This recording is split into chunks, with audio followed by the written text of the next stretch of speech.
My name is Nadia, and I'm 24 years old. I used to believe that the happiest day of my life would be my wedding day, the moment when everything I had ever dreamed about would finally come true. But a week before my wedding, something happened that turned my world completely upside down. I later discovered that my mom had canceled every single wedding vendor. Behind my back, the flowers, the catering, even the venue. At first, I had no idea. I was still living in that dreamy bubble every bride knows. Color palettes, seating charts, dress fittings, and late-night calls with my fiancé Rayanne about the future we were about to build together. I was happy. Completely, genuinely happy. We had been planning the wedding for almost a year. 200 guests were invited.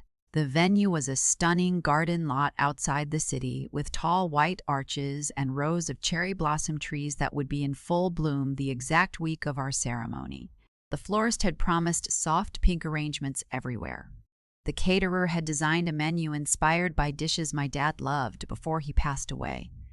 Every small detail felt personal.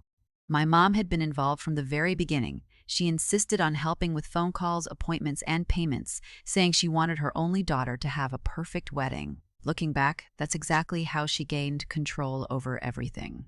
About 10 days before the wedding, strange things started happening. My florist stopped replying. The catering manager said he needed to confirm something later. The venue coordinator sounded oddly hesitant on the phone. I convinced myself it was just wedding season chaos. Rayanne told me not to stress. I wanted to believe him, but 3 days later, my maid of honor Chloe walked in looking pale, laptop open. She said quietly, "Nadia, I think something is wrong."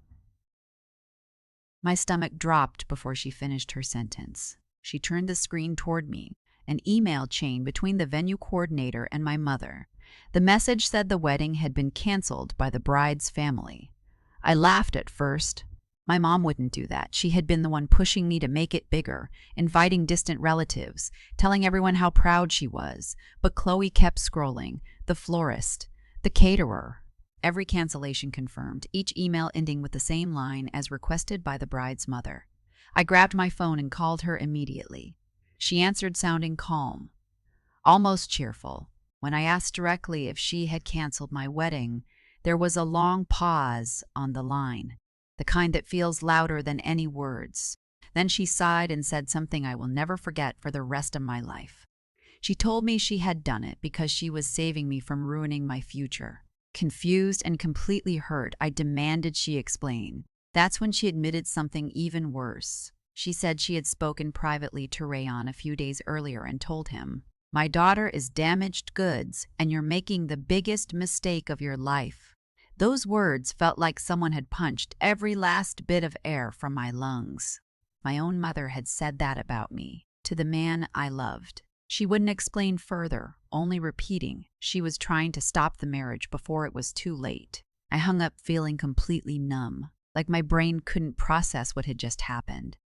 The next morning, I started calling every vendor myself, hoping there had been some kind of misunderstanding. But one by one, they confirmed the same story. The wedding had been canceled nearly a week earlier. Deposits were gone. Bookings had already been released. My carefully planned celebration had quietly vanished in a series of phone calls I never knew were happening. The nightmare I kept imagining was getting closer by the hour. 200 guests arriving on our wedding day and finding nothing but an empty lot. The humiliation alone made my chest tighten. I thought my mother had truly destroyed the most important day of my life. What I didn't realize yet was that someone else had already discovered what she was doing, and that person had been quietly preparing something for 6 months.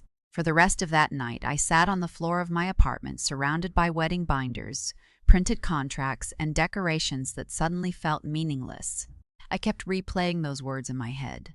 "Damaged goods," said about me, by my own mother. Rand came over that evening after finishing work. I expected him to look unsure after everything my mother had told him. Instead, he walked straight in and pulled me into a long hug before I could say a word. He said he'd listened to her quietly and then gave her a simple answer, that he was marrying me because he loved me, not because he expected perfection. That made my eyes fill with tears for the first time all day. but love alone couldn't bring back a canceled wedding. I told him maybe we should postpone everything. That's when Chloe cleared her throat from the corner of the room with a strange smile. She said she had been planning something for 6 months. 6 months planning what? She explained that she had suspected something like this long before the cancellations began. My mom had always been controlling, always trying to shape my life according to her own vision. During early planning, she'd noticed how aggressively my mom tried to control vendors and finances, showing up to appointments uninvited, insisting on being copied on every payment, making calls on my behalf without telling me. Something about the pattern made her deeply uneasy. She never said anything to me because she didn't want to plant doubt during what was supposed to be a joyful time. But she couldn't ignore what her gut was telling her. So quietly, without telling anyone, she built a backup plan. She had secured a small private vineyard outside the city, booked under her own name. A second catering company had a completely free schedule that same weekend.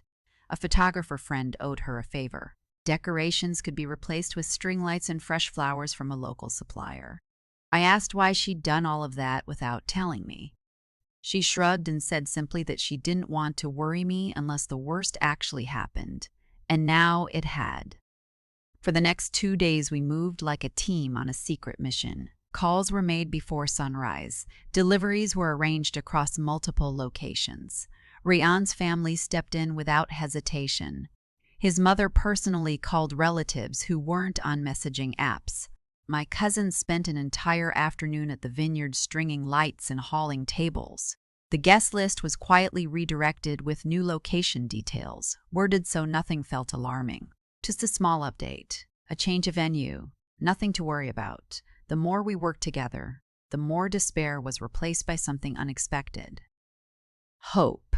My mother believed she had destroyed the wedding completely. She had no idea another one was being rebuilt somewhere else. Finally, the day arrived.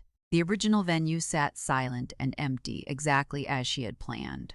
But across town at the vineyard, fairy lights glowed between grapevines, wooden tables were dressed in white cloth, and music floated through the warm evening air. My cousins had arranged wildflowers in small glass jars down every table. It wasn't the grand venue I had originally chosen.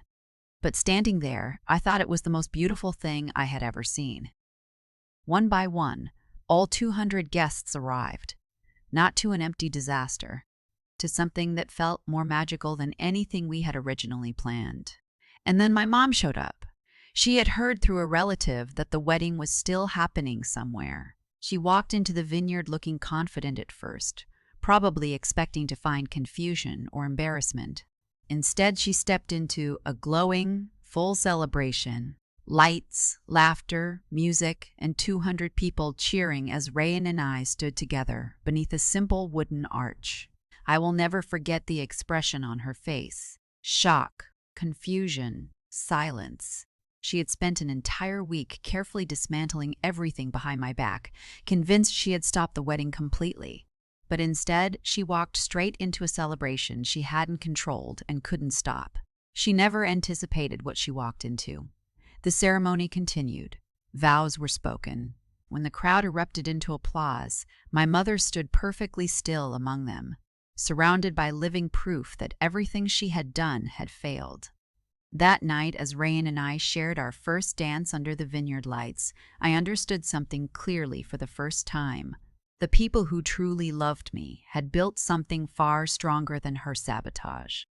Family isn't defined by who tries to control your life. It's defined by who stands beside you when everything falls apart.